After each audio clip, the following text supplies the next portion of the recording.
ایک شخص خدا کو نہیں مانتا تھا، وہ کہتا تھا کہ میں اللہ کو نہیں مانتا، وہ کہتا تھا کہ دنیا میں جو نظام چل رہا ہے وہ انسانوں کی وجہ سے چل رہا ہے، اللہ کی وجہ سے نہیں چل رہا، دنیا میں جو ترقی کا کام ہو رہا ہے وہ انسانوں کی وجہ سے ہو رہا ہے، اللہ کی وجہ سے نہیں ہو رہا۔ تو وہ شخص امام ابو حنیفہ رحمۃ اللہ علیہ کے پاس آیا اور کہا کہ حضرت میں اللہ کو نہیں مانتا، اس بات پر میرے ساتھ مناظرہ کرو، اگر آپ نے ثابت کر دیا کہ اللہ ہے، موجود ہے، تو میں مسلمان ہو جاؤں گا۔ تو انہوں نے ٹائم رکھا کہ کل 10 بجے ہمارا اس بات پر مناظرہ ہوگا۔ تو امام ابو حنیفہ رحمۃ اللہ علیہ نے کہا ٹھیک ہے۔ تو جب صبح ہو گئی تو وہ شخص فکس 10 بجے اس مقام پر پہنچ گیا جہاں پر مناظرہ ہونا تھا، لیکن امام ابو حنیفہ رحمۃ اللہ علیہ نے آنے میں تھوڑی سی دیر کر دی۔ مثال کے طور پر 10 بجے پہنچنا تھا، وہ امام ابو حنیفہ رحمۃ اللہ علیہ 12 بجے پہنچے جان بوجھ کر۔ تو وہ شخص نعرے بازیاں لگانے لگا کہ دیکھو جس کو تم نے اپنا امام بنایا ہوا ہے وہ تو میرے ڈر کے مارے بھاگ گیا، ابھی تک نہیں آیا مناظرے کے لیے۔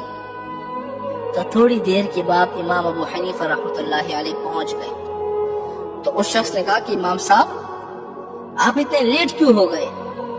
تو امام ابو حنیفہ رحمۃ اللہ علیہ نے کہا کہ میری بات سنو، کہ جس جگہ سے میں آتا ہوں یہاں تک راستے میں ایک دریا پڑتی ہے، تو جب میں دریا کے پاس پہنچا میں نے وہاں دیکھا کہ ساری کشتیاں جا چکی ہے، اب میں یہاں پر کیسے پہنچتا؟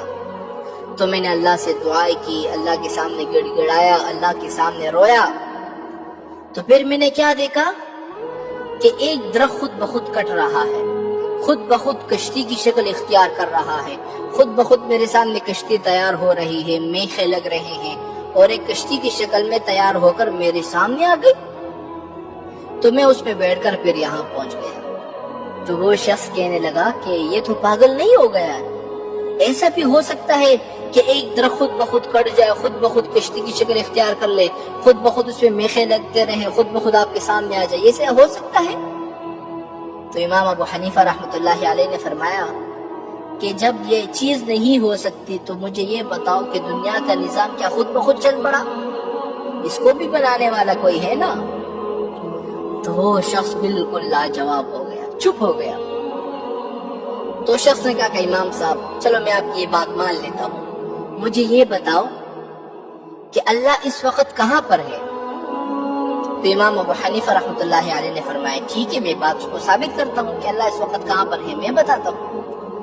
آپ نے فرمایا کہ ایک دودھ کا کٹورا منگواؤ۔ دودھ کا کٹورا منگوایا گیا۔ تو امام صاحب نے فرمایا کہ اس دودھ کے اندر آپ کو مکھن نظر آ رہا ہے؟ مکھن؟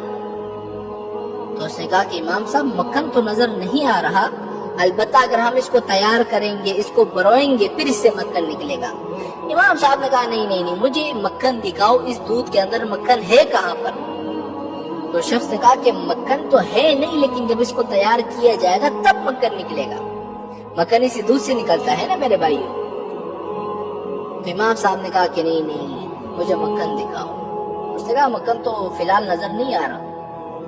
امام صاحب نے فرمایا کہ جب تم اس مجازی چیز کو نہیں دیکھ سکتے تو تم اس حقیقی خدا کو کیسے دیکھ پاؤ گے؟ وہ شخص بالکل چپ ہو گیا، لاجواب ہو گیا۔ تو شخص نے ایک پھر سوال کیا، چلو آخری سوال امام صاحب، پھر اس کے بعد میں مسلمان ہو جاتا ہوں، اللہ کا رخ اس وقت کہاں پر ہے؟ تو امام صاحب نے فرمایا کہ چلو ایک موم بتی منگواؤ۔ موم بتی منگوائی گئی، آپ نے فرمایا اس کو جلاؤ۔ جب جلائی گئی تو امام صاحب نے فرمایا کہ اس کی روشنی کس طرف ہے؟ جب موم بتیوں کو بندہ چلاتا ہے تو چاروں طرف روشنی ہو جاتی ہے نا۔ تو شخص نے کہا روشنی تو چاروں طرف ہے۔ تو امام صاحب نے فرمایا کہ اسی طرح بس اللہ بھی ہر جگہ موجود ہے، ہر جگہ دیکھ رہا ہے۔